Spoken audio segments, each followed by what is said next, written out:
আল্লাহর পয়গম্বর মুসা আলাইহিস সালাম তার উম্মতদেরকে নিয়ে ময়দানে চলে গেলেন। 2 রাকাত নামাজ পড়িয়া আল্লাহকে ডেকে ডেকে বলে, প্রভু হে, আমাদের উপরে গজব শুরু হয়ে গিয়েছে, আমাদের এখন রহমতের বৃষ্টির দরকার, রহমতের বৃষ্টি বর্ষণ করেন। আমাদের অপরাধের কারণে, গুনার কারণে, আমার উম্মতের গুনার কারণে রহমতের বৃষ্টি বন্ধ হয়ে গিয়েছে। ওগো আল্লাহ, আমি নবী আপনার কাছে ফরিয়াদ করতেছি, মাপ চাইতেছি আমার উম্মতের পক্ষ থেকে। দয়া করিয়া, মেহেরবানি করিয়া আমার উম্মতের অপরাধগুলি ক্ষমা করিয়া দয়া করে এই মুহূর্তে আমাদের উপরে রহমতের বৃষ্টি নাজিল করিয়া দাও। আল্লাহু আকবার। বায়ের আমার, আল্লাহর পয়গম্বর মুসা আলাইহিস সালাতু ওয়াস সালাম দোয়া এখনো শেষ করেন নাই।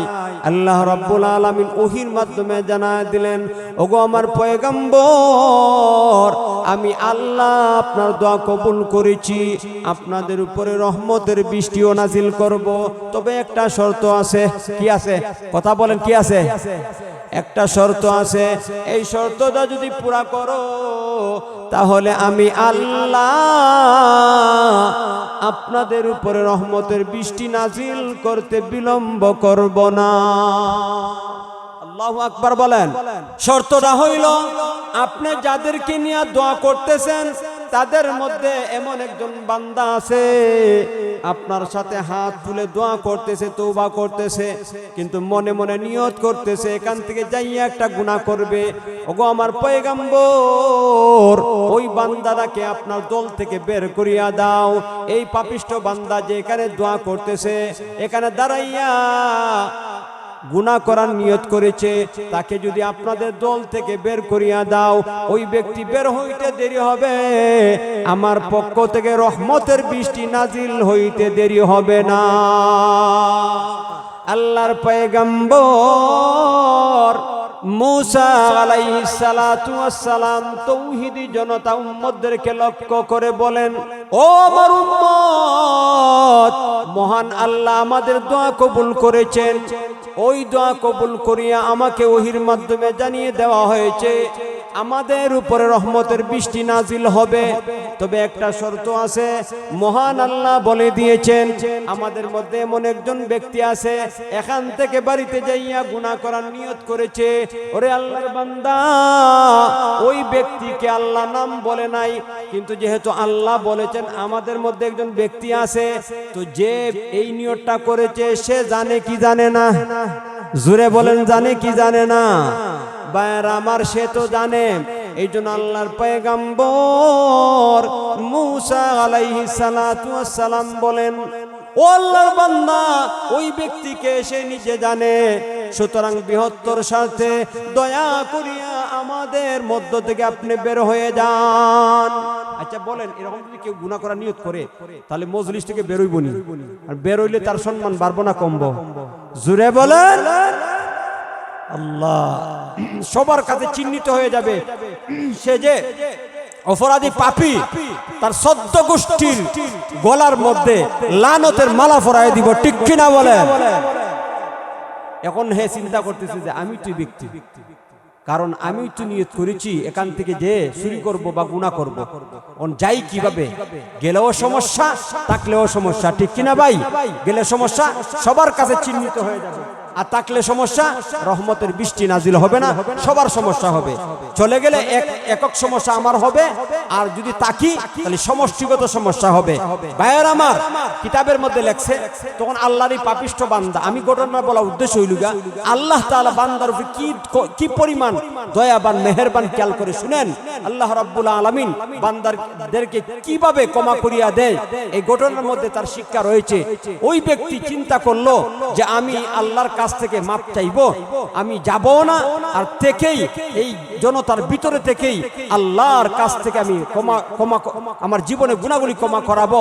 ভাইয়েরা আমার, তখন মনে মনে সে নিয়ত করেছিল, আল্লাহ যেহেতু নিয়তটা শুনছেন, আবার মনে মনে নিয়ত করতেছে যে আল্লাহ, আমি যেহেতু নিয়ত করেছিলাম, আপনি তো ইচ্ছা করলে আমার নামটা আপনার নবীর কাছে বলে দিতে পারতেন। ঠিক কিনা ভাই? যেহেতু আপনি আমার নামটা আপনার নবীর কাছে বলেন নাই, এটা আপনি আমার উপরে ইহসান করেছেন, অনুগ্রহ করেছেন। আল্লাহ যেইভাবে আপনি অনুগ্রহ করিয়া আপনার নবীর কাছে আমার নামটা গোপন রেখেছেন, ওই মেহেরবানি করিয়া আপনি আমাকে ক্ষমা করে দেন। আমি কথা দিলাম, ওয়াদা দিলাম, আর জীবনে কোনো দিন গুনাহ করব না। সুবহানাল্লাহ বলেন। এবার খেয়াল করে দেখা যায় তাদের মাথার উপরে মেঘমালা, আর কিছুক্ষণের ভিতরে রহমতের বৃষ্টি শুরু হয়েছে। সুবহানাল্লাহ বলেন। আল্লাহর নবী মুসা আলাইহিস সালাম খুব রাগী নবী ছিলেন। আল্লাহু আকবার, আকাশের দিকে তাকিয়ে আল্লাহকে সম্বোধন করে বলে, আল্লাহ আপনি আগে বলছিলেন কি, এখন করলেন কি? আগে তো আপনি বলেছেন আমাদের মধ্যে একজন পাপিষ্ঠ ব্যক্তি আছে, ওই ব্যক্তি থাকা অবস্থায় গুনাহ মাফ, আপনি রহমতের বৃষ্টি নাজিল করবেন না। এখন তো এলান দেওয়ার পরে কেউ যায় নাই, তার মানে এখনো পাপিষ্ঠ ব্যক্তি আমাদের মধ্যে রয়েছে। তো আপনি আগে বললেন পাপিষ্ঠ ব্যক্তি থাকলে আপনি রহমতের বৃষ্টি নাজিল করবেন না, এখন রহমতের বৃষ্টি আবার নাজিল করে ফেললেন, কেউ যাইতেও দেখলাম না। কারণটা কি? আল্লাহ ওহীর মাধ্যমে জানায় দিলেন যে হে আমার নবী, খেয়াল করে শুনো, আমার ওই পাপিষ্ঠ বান্দা যার কারণে আমি রহমতের বৃষ্টিকে বন্ধ করে রেখেছিলাম, আমার ওই পাপিষ্ঠ বান্দার কারণেই আমি জলদি জলদি রহমতের বৃষ্টি নাজিল করেছি। সুবহানাল্লাহ। আল্লাহর পয়গম্বর মুসা আলাইহিস সালাতু ওয়াস সালাম বলেন, ওগো আল্লাহ, বুঝলাম না আপনার কেরেশমা, আপনার কুদরতের লীলা খেলা। আগে বললেন আমাদের মধ্যে একজন পাপিষ্ঠ ব্যক্তি আছে, ওই ব্যক্তির কারণে আপনি রহমতের বৃষ্টি নাজিল করবেন না। এখন দেখা যায় ওই ব্যক্তি এখনো আছে, আপনি রহমতের বৃষ্টি নাজিল করে দিলেন। তো আগে বললেন কি, এখন করলেন কি? ভাইয়েরা আমার, মহান আল্লাহ তার হাবিবের উপর, তার বন্ধু মুসা আলাইহিস সালামের উপরে ওহী নাজিল করিয়া জানায় দিলেন, ও আমার পয়গম্বর, আমার বান্দা আপনার এলান দেওয়ার পরে মনে মনে আমার সাথে কথা বলেছে, আমাকে সম্বোধন করে মনে মনে বলেছে, ওগো আল্লাহ, আমি মনে মনে পাপের নিয়ত করেছিলাম, একমাত্র আপনি জানেন, আপনি ছাড়া কেউ জানে না। আপনি চাইলে আপনার নবীর কাছে আমার নামটা বলে দিতে পারতেন। আপনার নবীর কাছে আমার নাম যদি বলে দিতেন তাহলে আমি অপমানিত হয়ে যাইতাম।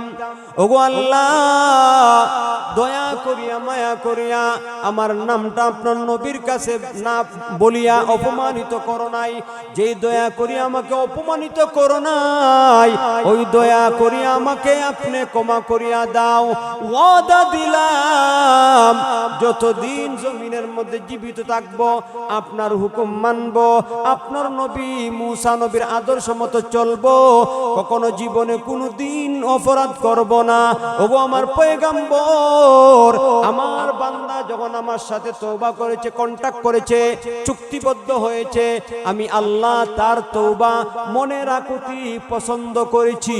মনে মনে আমার কাছে ওয়াদাবদ্ধ হয়েছে অপরাধ করবে না, তওবা করেছে। আমি আল্লাহ তার তওবা কবুল করিয়া তার জীবনের সমস্ত গুনাহগুলি ক্ষমা করিয়া তাকে নিষ্পাপ বানিয়ে দিয়েছি। জানিগাঁও উত্তরপাড়া জামে মসজিদ সদর সুনামগঞ্জের উদ্যোগে আয়োজিত আজকে ইসলামী মহাসম্মেলনের সম্মানিত সভাপতি মৌলভী মুজিবুর রহমান সাহেব, ইমাম খতিব জানিগাঁও জামে মসজিদ,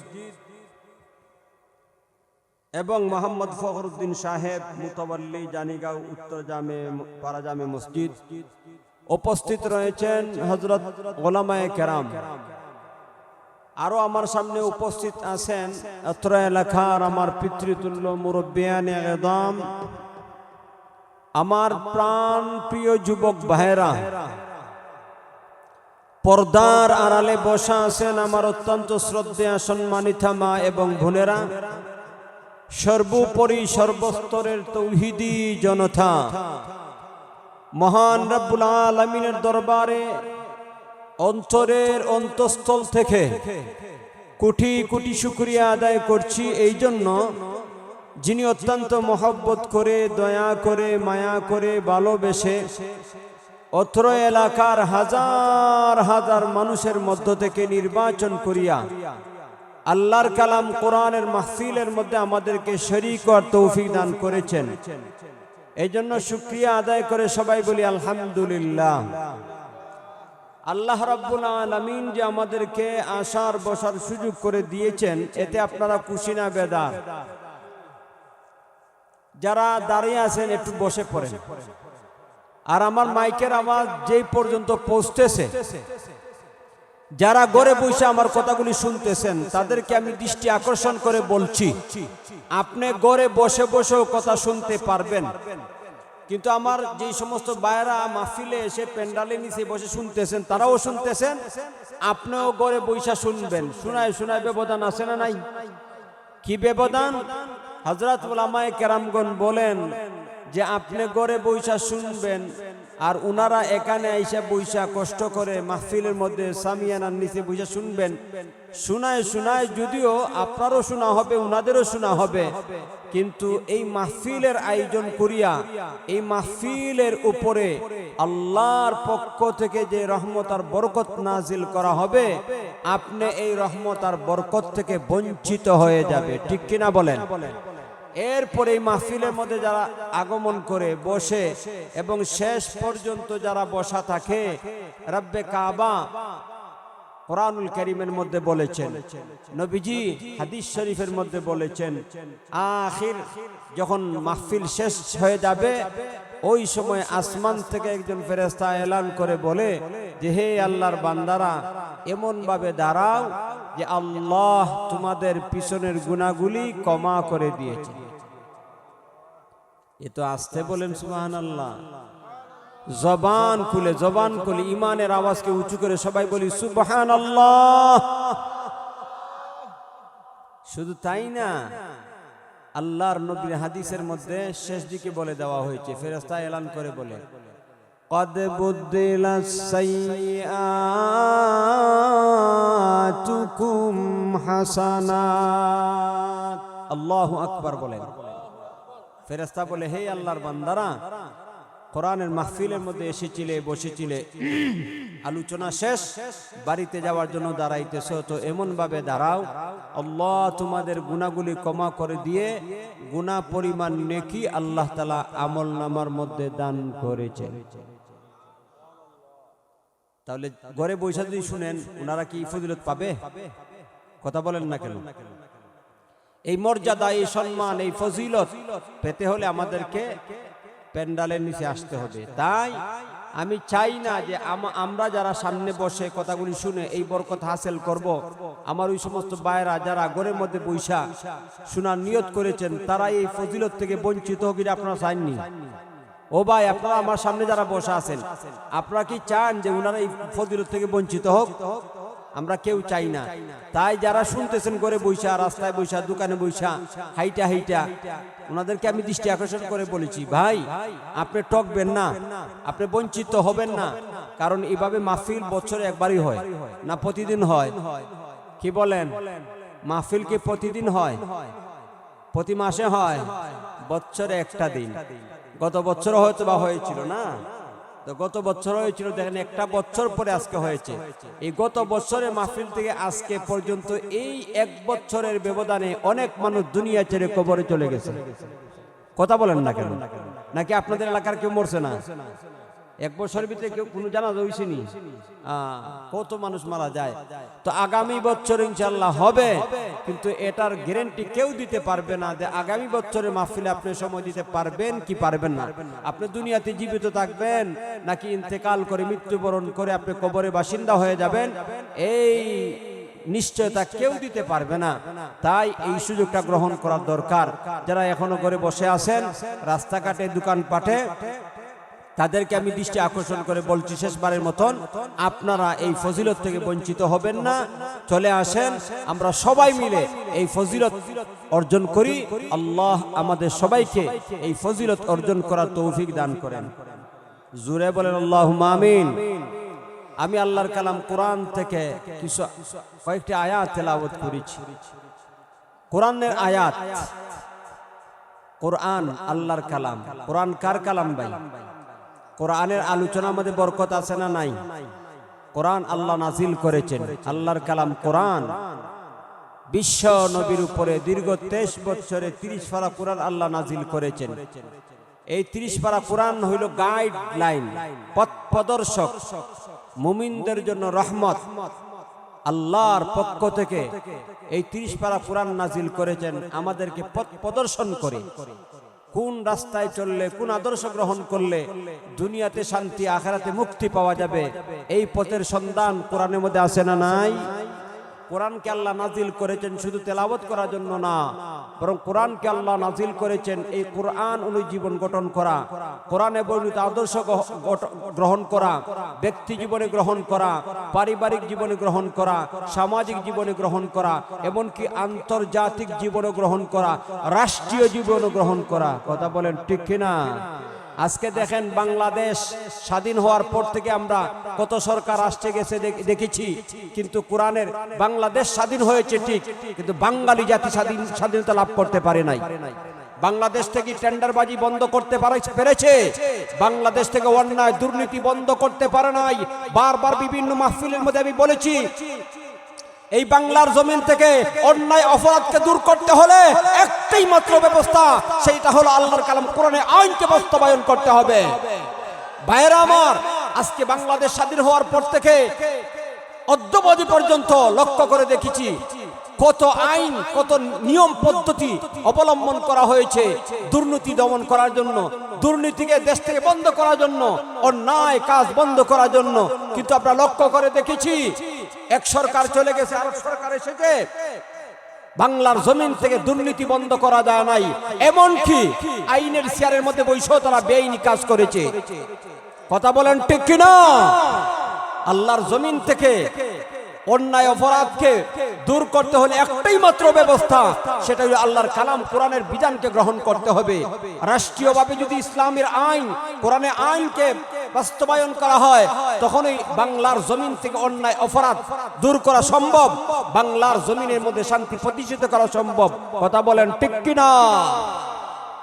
আল্লাহর কালাম কোরআন, ভাইয়েরা আমার, ওই কোরআন আল্লাহ আমাদেরকে রহমত স্বরূপ দান করেছেন। এই কোরআনের জায়গায় জায়গায় আল্লাহ তাআলা উল্লেখ করেছেন যে কোরআনটা আমাদের জন্যই অবতীর্ণ করা হয়েছে। কোরআন আমাদেরকে হাত টানি দিয়ে ডাকছে, ও মানুষ আসো আমার আদর্শ গ্রহণ করো। তুমি যদি ব্যক্তি জীবনে আমার আদর্শ গ্রহণ করতে পারো, তোমার দাম আল্লাহ বাড়িয়ে দিবে। ঠিক কিনা বলেন? কোরআন হাত টানি দিয়ে ডাকছে, ও পরিবারের প্রধান আসো। আল্লাহর কালাম কোরআনের মধ্যে পরিবার নীতি উল্লেখ আছে না নাই? এই কোরআনে বর্ণিত আদর্শ যদি পরিবারের মধ্যে গ্রহণ করো, তোমার পরিবারটা হবে শান্তির পরিবার, তোমার পরিবারটা হবে সুন্দর সুখী পরিবার। সমাজপতিকে লক্ষ্য করে বলছে কোরআন, হে সমাজপতি আসো, আল্লাহর কালাম কোরআনে আদর্শ গ্রহণ করো সমাজের মধ্যে। তোমার সমাজের মধ্যে যদি আল্লাহর কালাম কোরআনে আদর্শ গ্রহণ করতে পারো, তাহলে তোমার সমাজটা হবে সোনালী সমাজ। তোমার সমাজের মধ্যে কোনো অন্যায় অপরাধ হতে পারবে না, তোমার সমাজের মধ্যে শান্তি প্রতিষ্ঠিত হবে। ঠিক কিনা বলেন? ভাইয়েরা আমার, কোরআনের মধ্যে রাষ্ট্রীয় আইন আছে না নাই? রাষ্ট্রের বিধান, রাষ্ট্রীয় ঐতিহ্য, রাষ্ট্রীয় আদর্শ কোরআনুল কারীমের মধ্যে আল্লাহ তাআলা উল্লেখ করে দিয়েছেন। আল্লাহর নবী মক্কা থেকে হিজরত করে মদিনায় গিয়েছেন, মদিনায় যাওয়ার পরে ইসলামী স্টেট কায়েম করেছেন। কোরআনের আইন বাস্তবায়ন করার ফলে মদিনাটা সোনার মদিনা হয়েছিল। ঠিক কিনা? এই জন্য বাংলাদেশে কত সরকার এসেছে গিয়েছে, এখন আমরা আর তন্ত্রমন্ত্রের কোনো গ্রহণ করতে চাই না। আমরা বর্তমান এখন থেকে প্রস্তুতি নিয়ে নিতেছি যে আগামী বাংলাদেশ হবে কোরআনের বাংলাদেশ। জোরে বলেন ঠিক কিনা? ভাইয়ের আমার, কিন্তু আমাদেরকে প্রস্তুতি নিতে হবে। আল্লাহর কালাম কোরআনের কথা বাংলার জমিনে বললেই লক্ষ্য করেছি আমরা যে তাকে শুট করে মেরে ফেলা হয়, শহীদ করে দেওয়া হয়। উসমান হাদির কথা আপনারা জানা কথা, উসমান হাদির নাম শোনার কথা। এই উসমান হাদি আমাদের ভাই, আজকে কয়েকদিন হয়ে গেল তাকে এই কোরআনের পক্ষে কথা বলার কারণে, বাংলাদেশের স্বাধীনতা সার্বভৌমত্বের পক্ষে কথা বলার কারণে তাকে শহীদ করে দিয়েছে। ঠিক কিনা বলেন? আমরা সুস্পষ্ট ভাষায় বলে দিতে চাই, তোমরা এক শহীদ, একজনকে শহীদ করেছো, তোমরা এক উসমান হাদিকে শহীদ করেছো। তোমরা কি মনে করেছো বাংলাদেশের স্বাধীন এবং সার্বভৌমত্বের পক্ষে কথা বলা বন্ধ করে দিবে? না না, তোমরা এক উসমান হাদিকে শহীদ করেছো। শুনে রাখো, বাংলার জমিনে লক্ষ লক্ষ উসমান হাদি তৈরি হয়েছে। এই উসমান হাদিরা জীবন দিতে রাজি, তবু আল্লাহর কালাম কোরআনের আইন বাস্তবায়ন হতে পিছপা হবে না। ঠিক কিনা বলেন? ভাইয়েরা আমার, এই সমস্ত বাবুদের পাঁচাটা গুলাম ইন্ডিয়ার দালালরা মনে করেছে উসমান হাদি ভাইকে শহীদ করে বাংলাদেশ থেকে ইসলামের কথা, কোরআনের কথাকে মুছে ফেলবে, মিটিয়ে ফেলবে, যুব সমাজকে বিতসন্ত্রস্ত করে ফেলবে। আমি ওদেরকে সুস্পষ্ট ভাষায় বলে দিতে চাই, তোরা এক উসমান হাদিকে শহীদ করেছস, তোরা কি মনে করেছস যে আমার বাংলার জমিনকে তোরা কেড়ে নিবে, খেয়ে ফেলবে? কখনো এটা হতে দেওয়া হবে না। বাংলাদেশের মধ্যে এরকম লক্ষ লক্ষ উসমান হাদি তৈরি হয়েছে।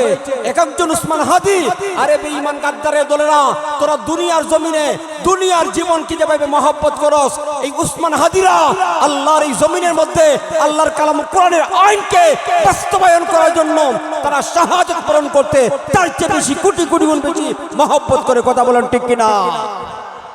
উসমান হাদি ভাই আপনারা দেখেছেন গোটা দুনিয়া নারা দিয়েছে, তার জানাজার নামাজের মধ্যে কি পরিমাণ লোক হয়েছে। এই উসমান হাদি ভাইকে তারা শহীদ করে দিয়েছে।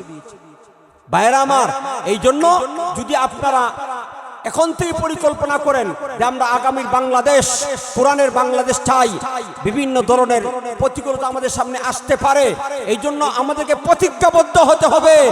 দুনিয়ার আল্লাহর কালাম কোরআনের আইন আল্লাহর জমিনের মধ্যে বাস্তবায়ন করার ক্ষেত্রে যত ধরনের বাধা আসুক না কেন আমরা জীবন দিব, তবে আল্লাহর কালাম কোরআনের আইন বাস্তবায়ন হওয়া থেকে আমরা পিছপা হব না। কথা বলেন ঠিক কিনা? আল্লাহ সবাইকে কবুল করেন, সবাই বলেন আমিন।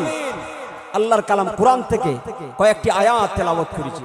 রব্বে কাবা রব্বুল আলামিন আমাদেরকে আয়াতগুলোর মধ্যে কি বলেছেন, এই বিষয়টা বুঝার আগে আমি আপনাদের কাছ থেকে একটা প্রশ্নের উত্তর জানতে চাই। ভাইরা আমার, লক্ষ্য করেন, আমরা একদিন দুনিয়াতে ছিলাম না, কথাটা সত্য না মিথ্যা? একটু আওয়াজ দিবেন, আওয়াজ দিবেন। আমরা দুনিয়াতে ছিলাম না, কথাটা সত্য না মিথ্যা? দুনিয়াতে থাকবো না, সত্য? এই দুনিয়াতে আমরা আসি নাই, আর আমরা যাইতেও পারবো না। দুনিয়ার মধ্যে আল্লাহ তাআলা আমাদেরকে পাঠিয়েছেন, আর আল্লাহর হুকুমেই দুনিয়া ছেড়ে চলে যেতে হবে। ঠিক না বে ঠিক? ঠিক।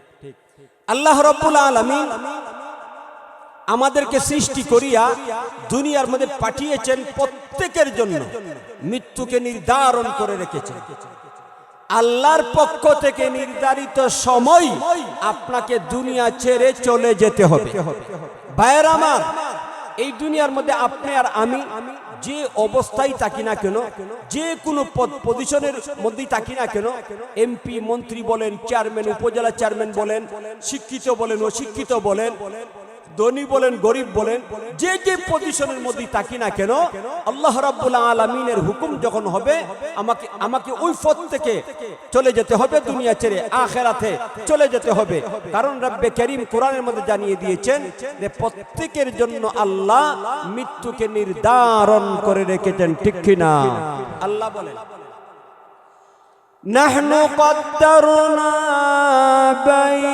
বাইনাকুমুল মাউত ওয়া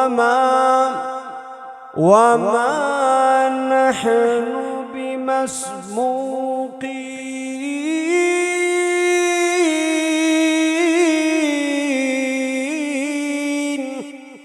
নাহনু কদ্দারনা, রব্বে কাবা বলেন, ও মানুষ, নাহনু কদ্দারনা বাইনাকুমুল মাউতা, আমি আল্লাহ তোমাদের প্রত্যেকের মধ্যে মৃত্যুকে নির্ধারণ করে রেখেছি, আর ওই নির্ধারিত সময় সবাইকে দুনিয়া ছেড়ে চলে যেতে হবে। ঠিক কিনা ভাই বলেন? এই জন্য জুনিগার গ্রামের মানুষ, আপনারা যারা আমার সামনে আছেন, যারা এখনো আসে নাই, হয়তো বা আসবে পরে, বা যারা একবার না আসারই নিয়ত করেছেন, আপনারা কি মনে করেন আপনার যে অট্টালিকা, আপনার যে বাসা, আপনার যে বাড়ি, আপনার যে মনোরম সুন্দর কারুকার্য করা বাসা, এই বাসার মধ্যে কি চিরদিন থাকতে পারবেন? জুড়ে বলেন, থাকতে পারবেন? যে নরম বাসার মধ্যে থাকতেছে, নরমাল বাসার মধ্যে অবস্থান করছে, আর যে বিল্ডিং এর মধ্যে অবস্থান করতেছে, সবাইকে মৃত্যুবরণ করতে হবে। আল্লাহ মৃত্যু নির্ধারণ করে রেখেছেন। প্রত্যেকটা প্রাণী মাত্রই মৃত্যুর স্বাদ আস্বাদন করতে হবে। আল্লাহ বলেন, কুল্লু নাফসিন যায়িকাতুল মাউত।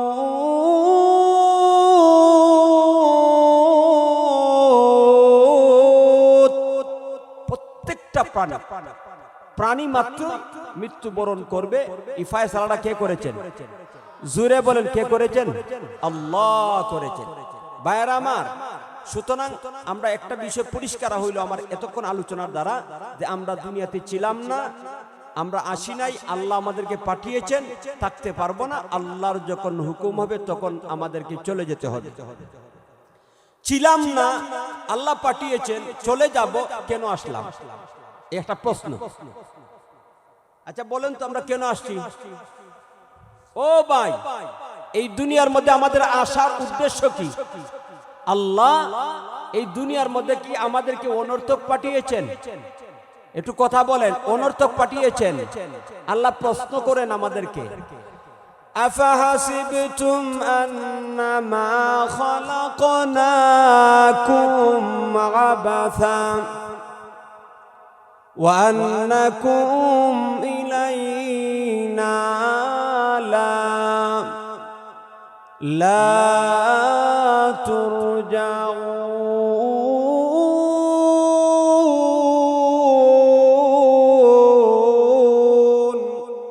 আল্লাহ রাব্বুল আলামিন বলেন, আফাহাসিবতুম, ও দুনিয়ার মানুষ, তোমরা কি মনে করো, ধারণা করো, আন্নামা খালাকনাকুম আবাসা, যে আমি আল্লাহ তোমাদেরকে দুনিয়ার মধ্যে কোটি কোটি নিয়ামত সৃষ্টি করিয়া লালন পালন করতেছি অনর্থক? ওয়া আন্নাকুম ইলাইনা লা তুরজাউন, তোমরা কি আমার দিকে ফিরে আসবে না? কি বলেন আপনারা, আল্লাহর দিকে ফিরে যাব কি যাব না? একটু আওয়াজ বাড়ায় বলেন, যেতে হবে কি হবে না? তাহলে বোঝা গেল এই কোরআনের আয়াত দ্বারা আমরা অনর্থক দুনিয়াতে আসি নাই, আল্লাহ একটা উদ্দেশ্য নিয়ে আমাদেরকে পাঠিয়েছেন। সেই উদ্দেশ্যের বিবরণ দিয়ে আল্লাহ বলেন, ওয়ামা খালাকাতুল জিন্না ওয়াল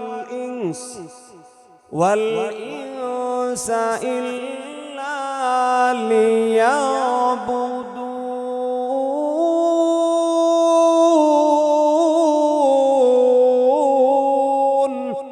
আল্লাহ রাব্বুল আলামিন বলেন, আমি দুনিয়ার মধ্যে মানুষ এবং জিন জাতিকে সৃষ্টি করেছি একমাত্র আমার গোলামি করার জন্য। সুবহানাল্লাহ বলেন। আমাদেরকে কেন পাঠিয়েছেন? আল্লাহর গোলামি করার জন্য। কিন্তু ভাই, আমরা সবাই কি আল্লাহর গোলামি করতে পারি? আল্লাহর হুকুম মানি? আল্লাহর নাশুকরি করি কি করি না? আল্লাহর বিরোধিতা করি কি করি না? আল্লাহর নাফরমানি করি কি করি না? আল্লাহ অভিযোগের সরে কোরআনের মধ্যে বলেন, كيف تكفرون بالله وكنتم أمواتا فأحياكم ثم يميتكم ثم يحييكم ثم إليه ترجعون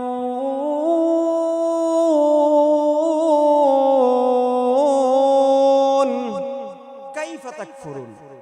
আল্লাহ অভিযোগের সুরে বলেন, ও মানুষ, কেমন করে তোমরা আমার বিরোধিতা করো, কেমন করে তোমরা আমাকে অস্বীকার করো, কেমন করে আমার নিয়ামতের নাশুকরি করো। ওয়াকুনতুম আমওয়াত, অথচ তোমরা সবাই ছিলে মৃত। আমরা এক সময় মৃত ছিলাম কি ছিলাম না? আমাদের কোনো অস্তিত্বই ছিল না। আমরা, আমার সামনে যারা বসা আছেন, আমাদের মা বাবার বিয়ে হওয়ার আগে আমাদের কোন নাম গন্ধ ছিল নি ভাই? জোরে বলেন, কেউ জানতো না আমাদের? আমাদের কোনো নাম নিশানা ছিল না, আমরা মৃত ছিলাম। তার ভাষায় বলেন, ওয়াকুনতুম আমওয়াতা, ও মানুষ, তোমরা তো মৃত ছিলে। ফাআহইয়াকুম, আমি আল্লাহ তোমাদেরকে জীবন দান করেছি। সুবহানাল্লাহ। সুম্মা ইউহয়িকুম সুম্মা ইউমীতুকুম, জীবন দেওয়ার পরে সুম্মা ইউমীতুকুম, আল্লাহ বলেন এরপরে আবার তোমাদেরকে আমি আল্লাহ মৃত্যু দান করব। আমাদের কোনো অস্তিত্ব ছিল না, আল্লাহ দুনিয়ার মধ্যে জীবন দিয়ে পাঠিয়েছেন। এই দুনিয়ার জীবনের পরে মৃত্যুবরণ করিয়া দুনিয়ার জীবন, দুনিয়া থেকে চলে যাব। এই মৃত্যুবরণ করিয়া আমরা যখন দুনিয়া ছেড়ে চলে যাব, আমাদের আত্মীয় স্বজনরা আমাদেরকে কবরের মধ্যে রেখে আসবে। আমরা কবরের সাথে, কবরের মাটির সাথে মিশে যাব। আমাদের হাড্ডি পর্যন্ত মাটি, কবরের মাটি খেয়ে ফেলবে। আমাদের জীবন শেষ। আমাদেরকে কি পুনরায় জীবিত করা হবে না? একটু আওয়াজ বাড়ায় বলেন, পুনরায় জীবিত করা হবে কি হবে না? এই জন্য আল্লাহ তাআলা বলেন, সুম্মা ইউহয়িকুম। ও মানুষ, কবরে যখন রেখে দেওয়া হবে, হাদিস থেকে আমরা জানতে পাই আল্লাহর হাবিব সাল্লাল্লাহু আলাইহি সাল্লাম বলেন, একটা মানুষকে যখন দাফন করা হয়, দাফন করে দাফনকারীরা চলে আসে, তার কাছে দুইজন ফেরেশতা ভয়ঙ্কর সূরত ধারণ করিয়ে এসে তাকে জীবিত করে, সুবহানাল্লাহ বলে। তাকে কি করে ভাই? জীবিত করে। ওই যে জীবিত করে, আর মৃত্যু হবে না। তিনটা প্রশ্ন করলে সঠিক উত্তর দিতে পারলে এক সিদ্ধান্ত, আর সঠিক উত্তর দিতে না পারলে আরেক সিদ্ধান্ত আসবে। ভাইয়েরা আমার, এই যে জীবিত হবে, এই জীবিতই চূড়ান্ত জীবিত। এরপরে আর কোনো মানুষ মরবে না, কোনো মানুষের ধ্বংস হবে না। এরপরে আল্লাহ কিয়ামত কায়েম করবেন। কিয়ামত কায়েম করার পরে আল্লাহর সামনে সবাইকে হাজির করা হবে, সুবহানাল্লাহ বলেন। এইজন্য আল্লাহ তাআলা আয়াতের শেষ দিকে বলছেন, সুম্মা ইউহয়িকুম সুম্মা ইলাইহি তুরজাউন। অতঃপর আমি আল্লাহ তোমাদেরকে জীবিত করিয়া আমার সামনে দাঁড় করাইয়া বিচার করব, সুবহানাল্লাহ বলেন। আপনি আমি এই দুনিয়ার জীবনে বালেগ হওয়ার পর থেকে নিয়ে যা বলি, যা করি, দুনিয়ার কোনো মানুষ দেখুক বা না দেখুক, কে দেখে? একটু আওয়াজ বাড়ায় বলেন, কে দেখে? আল্লাহ দেখে। আর এগুলি সংরক্ষণ করা হয়, রেকর্ড করা হয়, লিপিবদ্ধ করা হয়। আর রেকর্ড করার জন্য আল্লাহ প্রত্যেকের সাথে দুইজন ফেরেশতা নিযুক্ত করেছেন, কিরামান কাতিবিন, সম্মানিত লেখক ফেরেশতা। আপনার আমার সাথে, প্রত্যেকের সাথে দুইজন সিআইডি, দুইজন ফেরেশতা নিযুক্ত আছে। এদেরকে আমরা কখনো দেখি না, ওদের সাথে কখনো কথা বলা হয় নাই, ওদেরকে আমরা কখনো স্পর্শও করতে পারি না। কিন্তু মালিক বলেছেন, আমাদের আল্লাহ বলেছেন, আমাদের প্রত্যেকের সাথে দুইজন ফেরেশতা আছে। কথাটা সত্য না মিথ্যা? কোরআনের মধ্যে আল্লাহ বলছেন, বলবো নি? কিরামান কাতিবিনা ইয়ালামুনা মা তাফআলুন।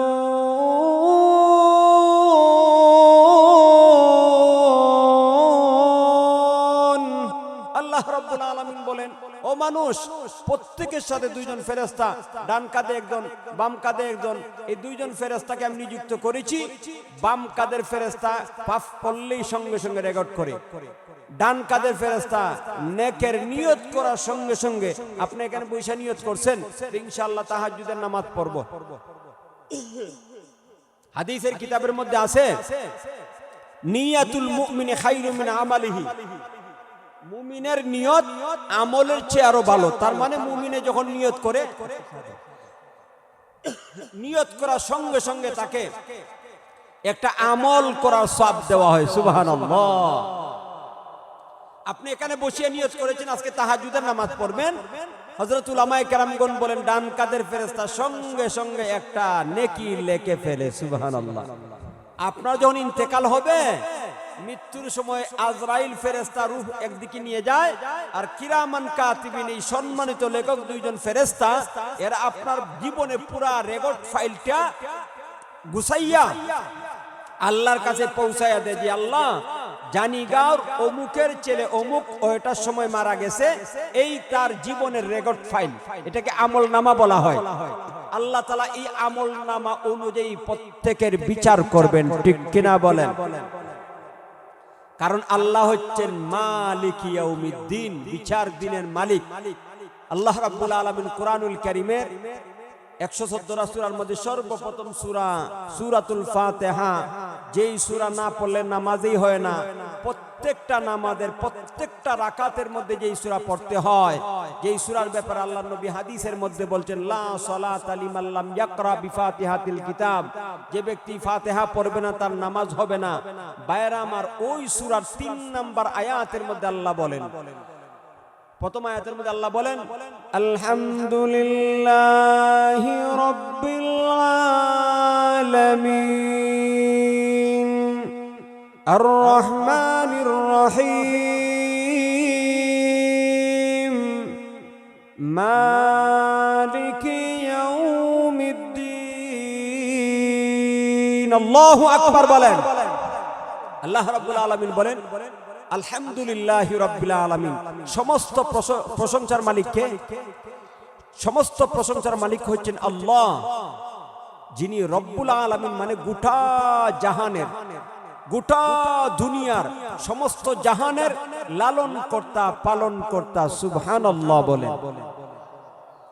2 নম্বর আয়াতের মধ্যে আল্লাহ রাব্বুল আলামিন তার পরিচয় দিয়ে বলেন আর রহমানির রহিম। আল্লাহ রাব্বুল আলামিন হচ্ছেন পরম করুণাময়, অসীম দয়ালু। আর দুনিয়ার মধ্যে আপনারা একটা জিনিস লক্ষ্য করে দেখবেন, আমার কথা গভীর মনোযোগের সাথে শ্রবণ করেন, খেয়াল করেন। এই দুনিয়াটা সৃষ্টি করেছেন আল্লাহ, সমস্ত নিয়ামত সৃষ্টি করেছেন আল্লাহ। এই পৃথিবীর সমস্ত মানুষ আল্লাহকে মানে না, যারা মানে তারা মুমিন, যারা মানে না তারা বেঈমান। এখন যুক্তি এবং স্বাভাবিক কমন সেন্সে বলে যে এই দুনিয়া যেহেতু আল্লাহর, আর এই দুনিয়ার সমস্ত সৃষ্টিকুল নাজ ও নিয়ামত যেহেতু আল্লাহর, সুতরাং এই দুনিয়ার সব নিয়ামত ভোগ করবে তারা যারা ঈমানদার, ঠিক কিনা? বেঈমান, কাফের, মুশরিক, মুনাফিক, গাদ্দার ওরা কোন যুক্তিতে এই জমিনের নিয়ামত ভোগ করার সুযোগ পায় এটা মাথায় ধরে না, ঠিক কিনা?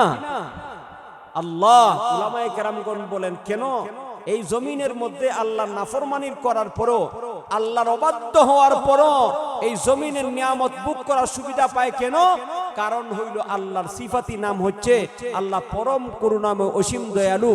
আর আল্লাহর অসীম দয়ার কারণেই বেঈমান, কাফের, মুশরিক, মুনাফিকরা আল্লাহর বিরুদ্ধে কথা বলার পরও আল্লাহর জমিনের সুযোগ সুবিধা ভোগ করার সুযোগ পায়, ঠিক কিনা ভাই?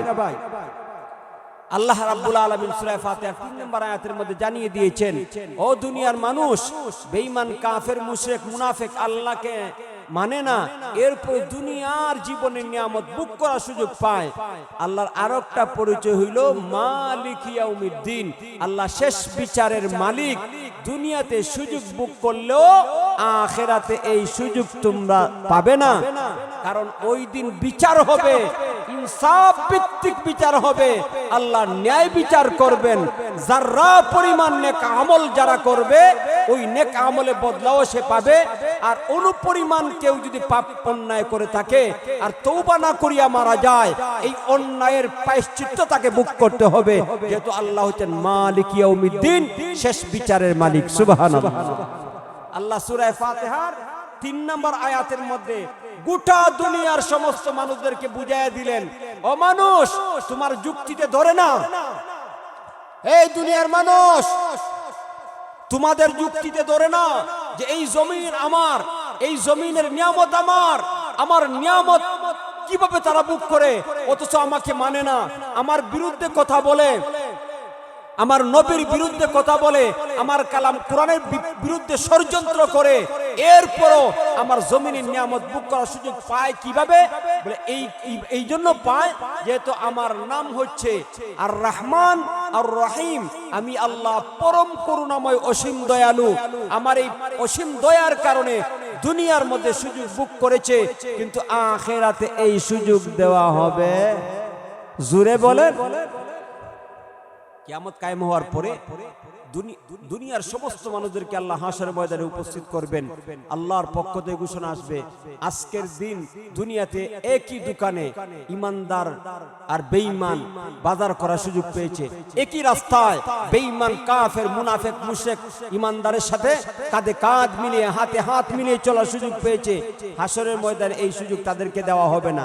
আল্লাহ বলবেন, وامتازوا اليوم أيها المجرمون।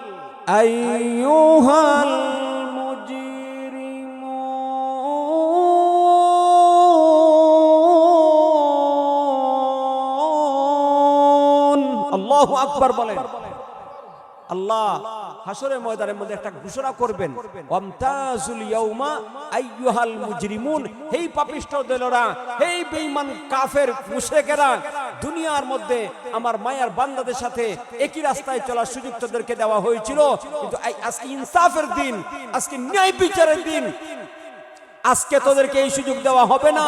যা, তোরা আলাদা হয়ে যা। নাউজুবিল্লাহ বলেন। তাহলে কি বুঝলেন? আল্লাহ ইনসাফ ভিত্তিক বিচার করবেন। ভাইয়েরা আমার, ওই দিন বিচার করার ক্ষেত্রে গোটা হাসরের ময়দানে সমস্ত মানুষগুলি মৌলিকভাবে দুই দলে বিভক্ত হয়ে যাবে। কয় দল? একটু আওয়াজ বাড়ায় বলেন, কয় দল? দুই দলে বিভক্ত হয়ে যাবে। এক দল হবে দুর্ভাগা, আর এক দল হবে সৌভাগ্যবান। একদল হবে ডানপন্থী, আর একদল হবে বামপন্থী। একদল হবে জান্নাতি, আর একদল হবে জাহান্নামী। ঠিক কিনা? আল্লাহ কোরআনে এক আয়াতের মধ্যে বলছেন, ইয়াউমা ইয়াতি লা তাকাল্লামু নাফসুন ইল্লা বিইذনিহি ফামিনহুম শাকিয়্যুন ওয়া সাঈদ।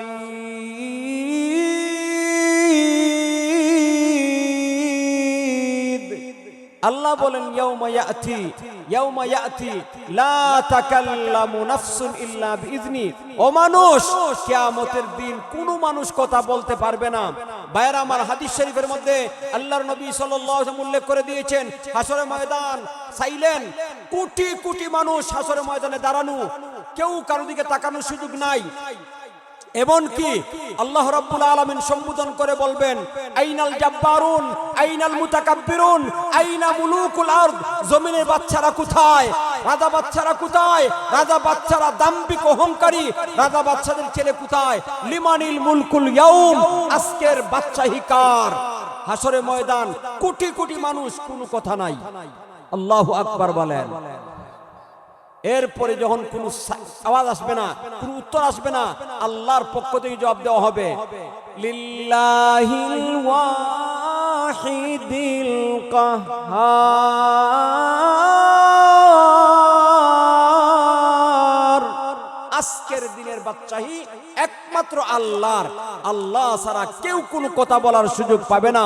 ভাইরা আমার, আল্লাহ রাব্বুল আলামিন আমার তেলাওয়াত করা আয়াতের মধ্যে এই কথাটাই বলেছেন, ইয়াউমা ইয়াতি, যখন কিয়ামত আসবে, লা তাকাল্লামু নাফসুন, কোন ব্যক্তি কথা বলার সাহস পাবে না।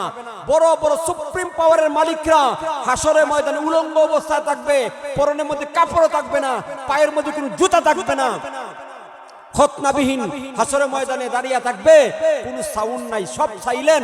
আল্লাহ বলবেন, আজকের বাদশাহী আমি আল্লাহ, আমার বাদশাহী আজকে ইনসাফ ভিত্তিক বিচার হবে।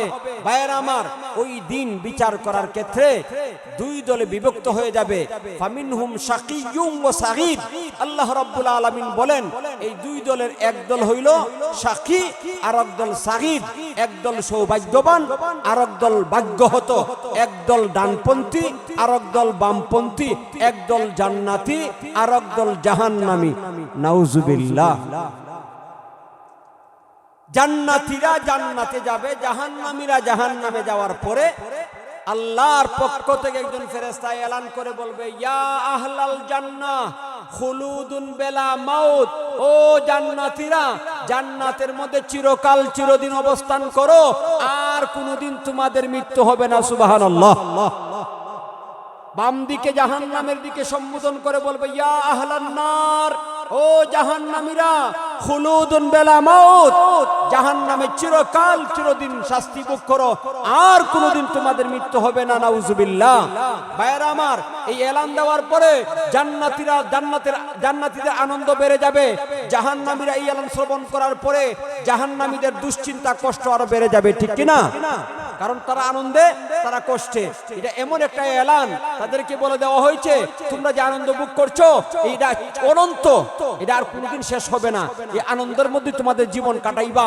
আর জাহান্নামীদেরকে লক্ষ্য করে বলা হবে, হে জাহান্নামীরা, দুনিয়ার মধ্যে দাম্ভিকতা আর আল্লাহর অবাধ্য হয়ে চলেছিলে, আল্লাহর হুকুম মানুষ নাই, আজকে তোদের জন্য জাহান্নামের ফয়সালা হয়েছে। ওই জাহান্নামী চিরকাল চিরদিন শাস্তি ভোগ কর, আর কোনোদিন তোদেরকে জাহান্নাম থেকে বের করা হবে না। নাউজুবিল্লাহ।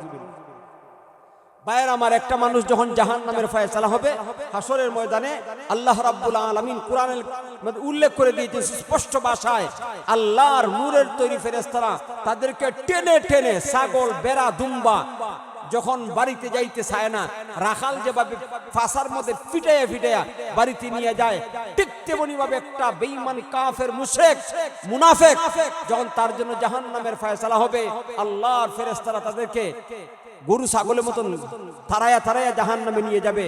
জাহান্নামের গেট পর্যন্ত যখন পৌঁছানো হবে, জাহান্নামের গেট বন্ধ থাকবে, মালিক ফেরেশতা দারওয়ান ফেরেশতা দাঁড়িয়ে থাকবে। যখন গেটে নিয়ে পৌঁছাইবে ফেরেশতারা, তখন দারওয়ান তাদেরকে লক্ষ্য করে বলবে, হে আল্লাহর বান্দারা, এই কঠিন জাহান্নামের আযাব ভোগ করার জন্য কেন আসলে? তোদের কাছে কি দুনিয়ার মধ্যে নবী রাসূল যায় নাই? নবী রাসূল কি তোদেরকে বুঝায় নাই?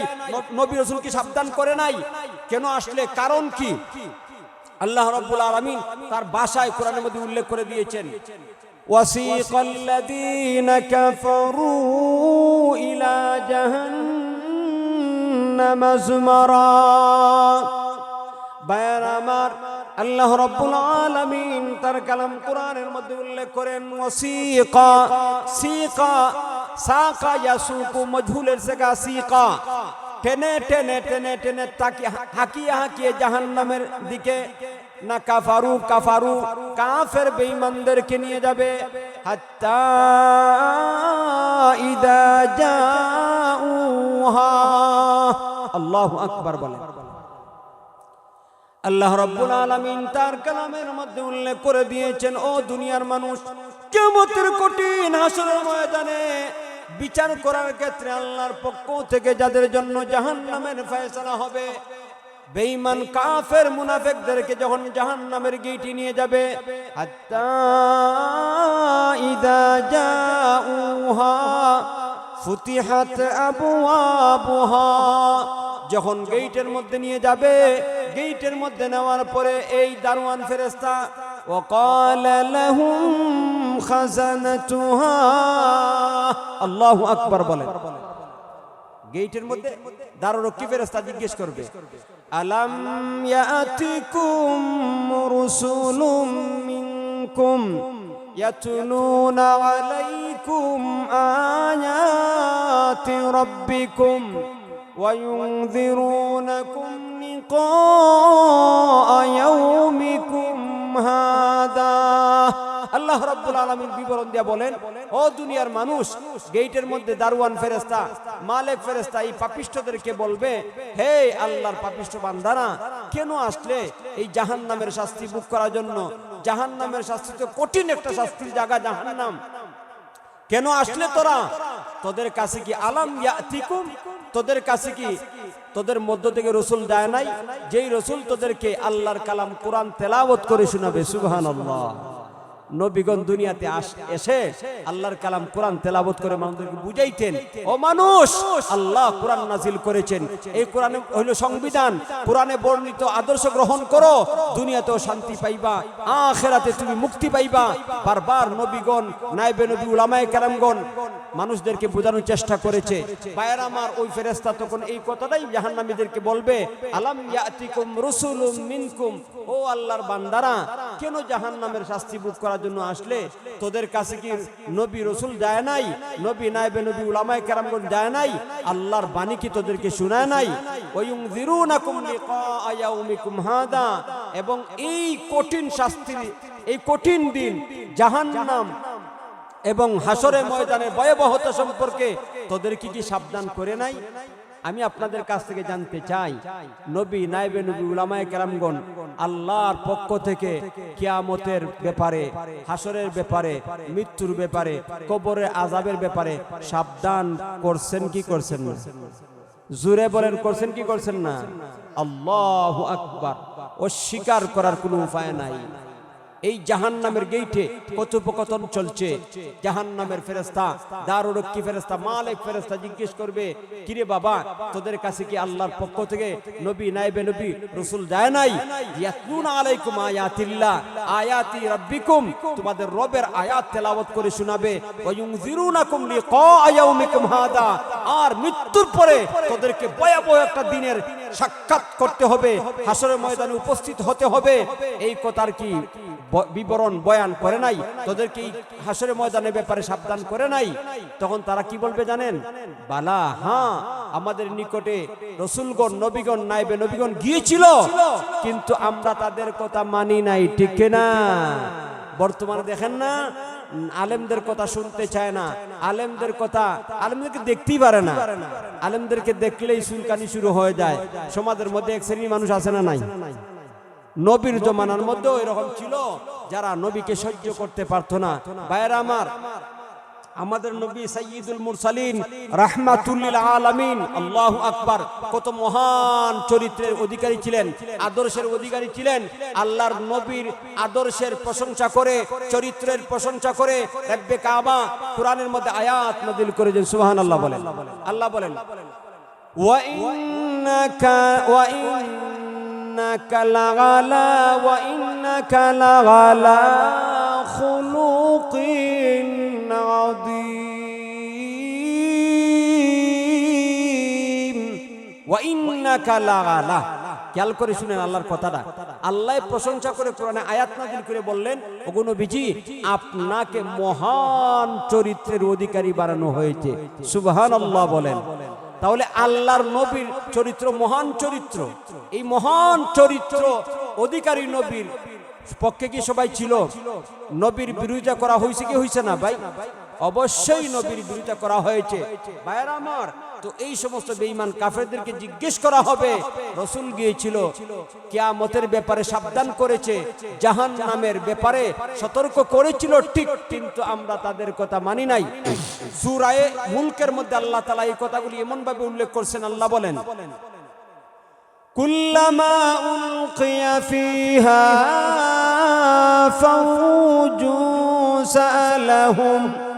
ফাওজুন সাআলাহুম খাজানাতুহা আলাম ইয়াতিকুম নাযীর।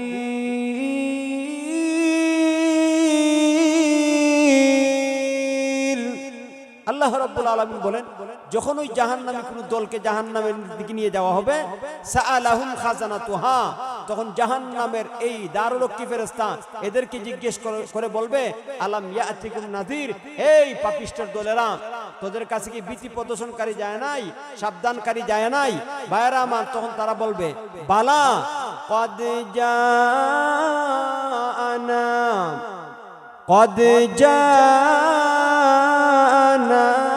নাযীর।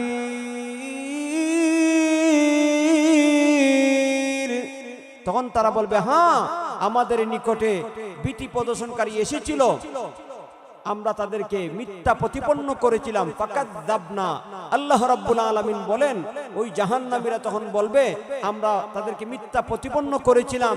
ওয়াকুলনা মা নাযালাল্লাহু মিন শাই, আর আমরা পাশাপাশি এই কথাটা বলেছিলাম যে, হে নবী রাসূলগণ, তোমাদের নিকটে কোনো কিছুই নাজিল করা হয় নাই। নাউজুবিল্লাহ।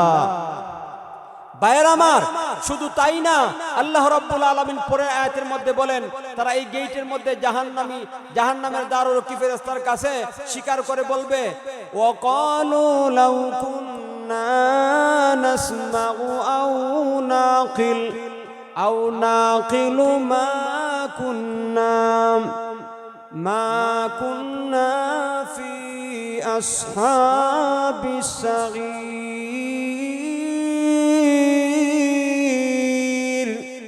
আল্লাহ বলেন, ও দুনিয়ার মানুষ, খেয়াল করে শুনো, ওই জাহান্নামের গেটের মধ্যে জাহান্নামীরা মালিক ফেরেশতাকে লক্ষ্য করে বলবে যে, হে আল্লাহর ফেরেশতা, হ্যাঁ, আমাদের কাছে নবী রাসূল গিয়েছিল, সাবধান করেছে, কিন্তু আমরা তাদেরকে মিথ্যা প্রতিপন্ন করেছিলাম। আমরা বলেছিলাম তোমরা মিথ্যাবাদী, তোমাদের কাছে কোনো কিছুই নাজিল করা হয় নাই, তোমরা পথভ্রষ্ট, নবী রাসূলদেরকে পথভ্রষ্ট বলেছিলাম। সবাই জুড়ে বলেন নাউজুবিল্লাহ। আচ্ছা বলেন, নবী রাসূল কি পথভ্রষ্ট ছিল?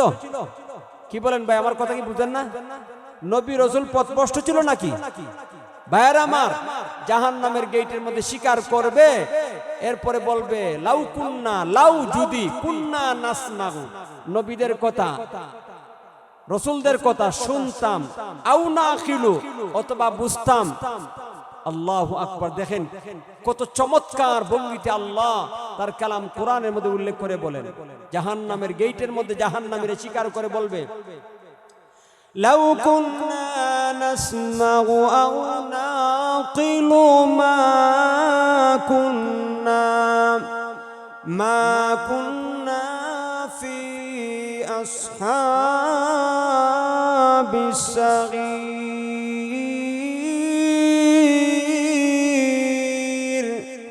আল্লাহ রাব্বুল আলামিন বলেন, ও দুনিয়ার বান্দা বান্দিরা, খেয়াল করে শুনো, জাহান্নামের গেটের মধ্যে জাহান্নামীরা ফেরেশতাকে লক্ষ্য করে বলবে, ও আল্লাহর ফেরেশতারা, দুনিয়ার মধ্যে যদি আমরা নবীদের কথা শুনতাম, নবী রাসূলদের কথা শুনিয়া বুঝি আমল করতাম, তাহলে আজকে কঠিন মুসিবতের দিন আমরা জাহান্নামবাসী হইতাম না।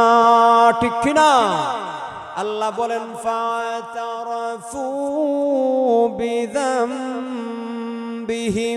ও দুনিয়ার আমার বান্দা বান্দিরা, জাহান্নামের গেটের মধ্যে ওই বেঈমান কাফেররা তাদের অপরাধের কথা স্বীকার করবে। আমি আপনাদের কাছ থেকে জানতে চাই, জাহান্নামের গেটের মধ্যে অপরাধের কথা স্বীকার করলে কোনো লাভ হইবনি? জুড়ে বলে লাভ হইবনি? কিন্তু এই দুনিয়ার মধ্যে যদি আল্লাহর বান্দা বান্দিরা তওবা করিয়া ফিরে আসে, আল্লাহর কাছে আত্মসমর্পণ করে তওবা করে লাভ আছে না নাই? ভাইরা আমার, আল্লাহর কোন বান্দা বান্দি যদি এই দুনিয়ার জীবনে অপরাধ করিয়া আল্লাহর কাছে মাপ চেয়ে ফিরে আসে, মহান আল্লাহ তার জীবনের সমস্ত গুনাহগুলি ক্ষমা করিয়া নিষ্পাপ বানায়া দেয়। বান্দাদেরকে ক্ষমা করে একটা ঘটনা বলবো। হযরতে মূসা আলাইহিস সালাম, নাম শুনছেননি? জলিলুল কদর একজন নবী ছিলেন, আর উনি সাধারণ নবী না। ভাইয়ের আমার, এত রাগী নবী ছিলেন, এত আত্মসংযম ছিল তার, এত মর্যাদা সম্পন্ন নবী ছিলেন, এত রাগ ছিল। হাদিসের কিতাবের মধ্যে উল্লেখ করে দেওয়া হয়েছে, তার কাছে যখন আজরাইল আলাইহিস সালাম আসছিল রূহ কবজ করার জন্য, তিনি আজরাইলকে চোখ দেয়া চোখ কানা করে দিয়েছেন। আল্লাহু আকবার বলে। কি পরিমাণ জলিলুল কদর নবী ছিলেন। আজরাইল আল্লাহর কাছে গিয়া বলতেছে, আল্লাহ আমারে কার কাছে পাঠাইছেন? আমি তার আজরাইল না, হে আমার আজরাইল। দেখেন কিটা করছে। আল্লাহ তাআলা তখন চক্ষুটা ভালো করে দেয়া বলছেন, যাও এবার আমার নবীর কাছে গিয়াস আদবের সাথে বলো তিনি বাঁচতে চায় না মরতে চায়। যদি বাঁচতে চায় বলে, তাহলে তার হাত বলবা একটা ষাঁড়ের পিঠে রাখার জন্য। এই হাতের নিচে যতটা ষাঁড়ের পশম আসবে, এক একটা পশমের বিনিময়ে তাকে এক এক বছরে হায়াত দেওয়া হবে। আজরাইল বলার পরে আল্লাহর নবী মূসা বললেন, এরপরে আপনার ইন্তেকাল হবে। বলে এরপরে যদি ইন্তেকাল হয়, তাহলে এক্ষুনি আমি আল্লাহর সাথে সাক্ষাৎ করতে চাই। সুবহানাল্লাহ বলে। আল্লাহর পয়গম্বর মূসা আলাইহিস সালাতু ওয়াস সালাম বনি ইসরাইলের জলিলুল কদর নবী, এক সময় তার জমানায় কহত সালি দেখা দিয়েছে, অনাবৃষ্টির গজব শুরু হয়েছে। বনি ইসরাইল আল্লাহর পয়গম্বর মূসা আলাইহিস সালামের কাছে এসে বলতেছে, ওগো আল্লাহর পয়গম্বর, অনাবৃষ্টির কারণে আমাদের ফসল নষ্ট হয়ে যাচ্ছে, দয়া করে আপনি আল্লাহর কাছে দোয়া করেন, আল্লাহ যেন আমাদের উপরে রহমতের বৃষ্টি নাজিল করে। ভাইয়ার আমার, ইস্তেসকার নামাজ পড়িয়া আল্লাহর কাছে রহমতের বৃষ্টি চাওয়া, এটা আমাদের নবীর সুন্নত। সব নবীরা এইভাবে চেয়েছেন। আমরাও যদি কখনো আমাদের রহমতের বৃষ্টির প্রয়োজন হয়, তখন 2 রাকাত নামাজ পড়িয়া আল্লাহর কাছে রহমতের বৃষ্টি চাওয়া উচিত। ঠিক কিনা বলেন? আল্লাহর পয়গম্বর মূসা আলাইহিস সালাম তার উম্মতদেরকে নিয়ে ময়দানে চলে গেলেন। 2 রাকাত নামাজ পড়িয়া আল্লাহকে ডেকে ডেকে বলে, প্রভু হে, আমাদের উপরে গজব শুরু হয়ে গিয়েছে, আমাদের এখন রহমতের বৃষ্টির দরকার, রহমতের বৃষ্টি বর্ষণ করেন। আমাদের অপরাধের কারণে, গুনার কারণে, আমার উম্মতের গুনার কারণে রহমতের বৃষ্টি বন্ধ হয়ে গিয়েছে। ওগো আল্লাহ, আমি নবী আপনার কাছে ফরিয়াদ করতেছি, মাপ চাইতেছি আমার উম্মতের পক্ষ থেকে। দয়া করিয়া, মেহেরবানি করিয়া আমার উম্মতের অপরাধগুলি ক্ষমা করিয়া দয়া করে এই মুহূর্তে আমাদের উপরে রহমতের বৃষ্টি নাজিল করিয়া দাও। আল্লাহু আকবার। ভাইয়েরা আমার, আল্লাহর পয়গম্বর মূসা আলাইহিস সালাতু ওয়াস সালাম দোয়া এখনো শেষ করেন নাই। আল্লাহ রাব্বুল আলামিন ওহীর মাধ্যমে জানায় দিলেন, ওগো আমার পয়গম্বর, আমি আল্লাহ আপনার দোয়া কবুল করেছি, আপনাদের উপরে রহমতের বৃষ্টিও নাজিল করব। তবে একটা শর্ত আছে। কি আছে? কথা বলেন, কি আছে? একটা শর্ত আছে, এই শর্তটা যদি পুরা করো তাহলে আমি আল্লাহ আপনাদের উপরে রহমতের বৃষ্টি নাজিল করতে বিলম্ব করব না। আল্লাহু আকবার বলেন। শর্তটা হইল আপনি যাদেরকে নিয়ে দোয়া করতেছেন তাদের মধ্যে এমন একজন বান্দা আছে আপনার সাথে হাত তুলে দোয়া করতেছে, তওবা করতেছে, কিন্তু মনে মনে নিয়ত করতেছে এখান থেকে যাইয়া একটা গুনাহ করবে। ওগো আমার পয়গম্বর, ওই বান্দাটাকে আপনার দল থেকে বের করিয়া দাও। এই পাপিষ্ঠ বান্দা যে এখানে দোয়া করতেছে, এখানে দাঁড়াইয়া গুনাহ করার নিয়ত করেছে, তাকে যদি আপনাদের দল থেকে বের করিয়া দাও, ওই ব্যক্তি বের হইতে দেরি হবে, আমার পক্ষ থেকে রহমতের বৃষ্টি নাজিল হইতে দেরি হবে না। জোরে বলেন সুবহানাল্লাহ। আল্লাহ বলে দিলেন এই আপনার উপস্থিত জনতাদের মধ্যে একজন পাপিষ্ঠ ব্যক্তি আছে যে এখান থেকে যাইয়া গুনাহ করবে নিয়ত করছে, ওকে বের করে দাও। বের করতে দেরি হবে, আপনাদের উপরে রহমতের বৃষ্টি নাজিল হইতে আমি আল্লাহ দেরি করব না। সুবহানাল্লাহ। কিন্তু আল্লাহ নাম বলেন নাই। সমস্যা কমছে না বাড়ছে? অন্য ইকানের মধ্যে যারা আছেন এবং যদি কেউ মনে মনে নিয়ত করে থাকেন এই ব্যক্তিটাকে, এটাকে আমি বলতে পারবো? কেউ তো বলতে পারবে না। এখন তিনি অনির্দিষ্টভাবে যেহেতু জানতে পারলেন, হাত নামাইয়া তৌহিদি জনতাকে লক্ষ্য করে বললেন, ও তৌহিদি জনতা হাত নামাও। দোয়া শেষ। আল্লাহ আমাদের দোয়া কবুল করেছেন। সুবহানাল্লাহ বলেন। জোরে বলেন সুবহানাল্লাহ। আল্লাহর পয়গম্বর মুসা আলাইহিস সালাতু ওয়াস সালাম তৌহিদি জনতা উম্মতদেরকে লক্ষ্য করে বলেন, ও আমার উম্মত, মহান আল্লাহ, মহান আল্লাহ, মহান আল্লাহ আমাদের দোয়া কবুল করেছেন। ওই দোয়া কবুল করিয়া আমাকে ওহির মাধ্যমে জানিয়ে দেওয়া হয়েছে আমাদের উপরে রহমতের বৃষ্টি নাজিল হবে। তবে একটা শর্ত আছে, মহান আল্লাহ বলে দিয়েছেন আমাদের মধ্যে এমন একজন ব্যক্তি আছে এখান থেকে বাড়িতে যাইয়া গুনাহ করার নিয়ত করেছে। ওরে আল্লাহর বান্দা, ওই ব্যক্তিকে আল্লাহ নাম বলে নাই, কিন্তু যেহেতু আল্লাহ বলেছেন আমাদের মধ্যে একজন ব্যক্তি আছে, তো যে এই নিয়তটা করেছে সে জানে কি জানে না? জোরে বলেন, জানে কি জানে না? ভাইয়ের আমার, সে তো জানে। এই জন্য আল্লাহর পয়গম্বর মুসা আলাইহিস সালাতু ওয়াস সালাম বলেন, ও আল্লাহর বান্দা, ওই ব্যক্তিকে সে নিজে জানে, সুতরাং বৃহত্তর স্বার্থে দয়া করিয়া আমাদের মধ্য থেকে আপনি বের হয়ে যান। আচ্ছা বলেন, এরকম যদি কেউ গুনাহ করার নিয়ত করে তাহলে মজলিস থেকে বেরোইব নি? আর বেরোইলে তার সম্মান বাড়বো না কমবো? জোরে বলেন। আল্লাহ সবার কাছে চিহ্নিত হয়ে যাবে সে যে অপরাধী পাপী, তার ১৪ গোষ্ঠীর গলার মধ্যে লানতের মালা পরায় দিব। ঠিক কিনা বলেন? এখন হে চিন্তা করতেছে যে আমি তো ব্যক্তি, কারণ আমি তো নিয়ত করেছি এখান থেকে যে চুরি করব বা গুনাহ করব, যাই কিভাবে? গেলেও সমস্যা, থাকলেও সমস্যা। ঠিক কিনা ভাই? গেলে সমস্যা, সবার কাছে চিহ্নিত হয়ে যাবে, আর থাকলে সমস্যা, রহমতের বৃষ্টি নাজিল হবে না, সবার সমস্যা হবে। চলে গেলে একক সমস্যা আমার হবে, আর যদি তাকি তাহলে সমষ্টিগত সমস্যা হবে। ভাইয়ের আমার, কিতাবের মধ্যে লেখছে তখন আল্লাহরই পাপিষ্ঠ বান্দা, আমি ঘটনা বলা উদ্দেশ্য হইল গা, আল্লাহ তাআলা বান্দার উপর কি পরিমাণ দয়াবান মেহেরবান, খেয়াল করে শুনেন। আল্লাহ রাব্বুল আলামিন বান্দারদেরকে কিভাবে ক্ষমা করিয়া দেয়, এই ঘটনার মধ্যে তার শিক্ষা রয়েছে। ওই ব্যক্তি চিন্তা করলো যে আমি আল্লাহর কাছ থেকে মাপ চাইবো, আমি যাব না, আর থেকেই এই জনতার ভিতরে থেকেই আল্লাহর কাছ থেকে আমি আমার জীবনে গুনাহগুলি ক্ষমা করাবো। ভাইয়েরা আমার, তখন মনে মনে সে নিয়ত করেছিল, আল্লাহ যেহেতু নিয়তটা শুনছেন, আবার মনে মনে নিয়ত করতেছে যে আল্লাহ, আমি যেহেতু নিয়ত করেছিলাম, আপনি তো ইচ্ছা করলে আমার নামটা আপনার নবীর কাছে বলে দিতে পারতেন। ঠিক কিনা ভাই? যেহেতু আপনি আমার নামটা আপনার নবীর কাছে বলেন নাই, এটা আপনি আমার উপরে ইহসান করেছেন, অনুগ্রহ করেছেন। আল্লাহ যেইভাবে আপনি অনুগ্রহ করিয়া আপনার নবীর কাছে আমার নামটা গোপন রেখেছেন, ওই মেহেরবানি করিয়া আপনি আমাকে ক্ষমা করে দেন, আমি কথা দিলাম, ওয়াদা দিলাম, আর জীবনে কোনো দিন গুনাহ করব না। সুবহানাল্লাহ বলেন। এবার খেয়াল করে দেখা যায়